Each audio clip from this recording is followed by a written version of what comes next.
Hey guys, it's Davina. So I'm changing it up a little bit. We're going to talk about something that I really interests me is love and relationships and things like that.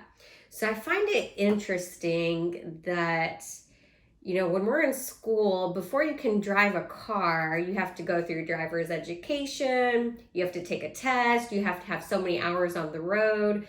Like they prepare you for that.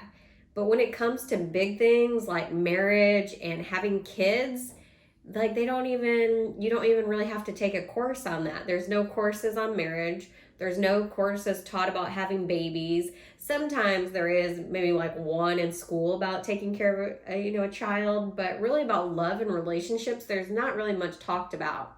And I find that interesting and almost like that's wrong and that it should be taught in school because the divorce rates are so high and relationships can be complicated. So there is a book that I recently discovered and I want to share it with you. It's The Five Love Languages. This book is fantastic. And I recommend anyone who's in a relationship, who's in a marriage, who's going through difficult times in a relationship, you need to grab this book and you need to read it. And you and your partner need to read it because chances are if that spark that you originally had or that passion is kind of missing now, and you want to revitalize your marriage, you could be speaking each other's love languages wrong. You may not even know what your love language is and what you need from that other person to fill your love tank. So there's 5 different love languages. There's words of affirmation, quality time, receiving gifts, acts of service, and physical touch. This is interesting because I didn't even really realize what my love language was until recently when I got this book. And now, since I've got it, you can actually go online and Google, and there's a quiz that goes with it that can, the quiz is really simple. It took me like 5 minutes, not even, where you pick between 2 choices and then you add them up and it'll tell you which one you are. I'm actually a combination of 3, quality time, touch, and words of affirmation are my top 3. So if you're not getting those on a regular basis from your partner or your spouse, chances are your love tank's going to be empty. So once you know what your love language is and you know what your partner's is, then obviously you can do the things that can help them, make them feel more loved and appreciated and keep your marriage and your relationship alive and healthy and happy. So I just found it was interesting that, we're not taught this stuff. And chances are, if you're feeling empty inside or you're missing something, chances are you are missing somebody's not speaking your love language.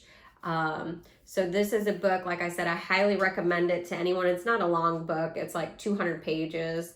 And it gives you examples of what you could do for each one, the words of affirmations, how you can express it, things like that. But it does talk about there's an illusion that most people go through where when you first meet somebody, it's so engaging and you're so intrigued and you're so into them. And they call it like the love spell or that trance. And they say that in-love feeling only really lasts about 2 years. And then after that, if you're not speaking each other's love language, it's probably not going to end well. And he says that's why most people came to him, the guy that wrote this, Gary Chapman. He said they would come to him wanting divorce because they just were no longer making each other happy. And he found out a lot of people were not even speaking the same love language and their tanks were completely empty. And it's almost like the saying with the cup. You can't give someone else something if your cup is empty. You can really only give someone more of you when your cup is full and when your cup's running over.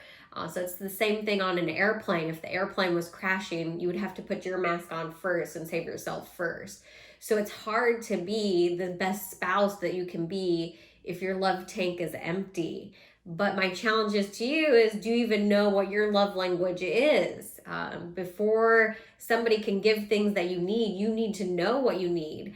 So my biggest one for me is quality time. I love it when I can sit down with somebody and have a deep conversation. That's what I crave, is deep conversations. I don't want you looking at your cell phone when I'm talking to you. I want you to be engaged with me, and respond and ask me questions and carry on a conversation. That's one that really, really is my number one. And then I also like physical touch. And I think everyone likes words of affirmation, compliments here and there, and feeling appreciated. When you do something and your significant other says, "Oh, thank you for doing that. I really appreciate that." Those little things, they may seem little, they make such a big difference in any relationship. They can like fill your tank. So I highly, highly recommend you read this book, take the quiz, figure out what your love language is. And if you're thinking about getting in a new relationship, I would suggest having that person do the same thing. So that's just a suggestion. I found that this book was phenomenal, and I only like to recommend things to you that I have implemented in my own life that have been helpful. So I hope that helps. There is great love here for you. With love and gratitude, Davina.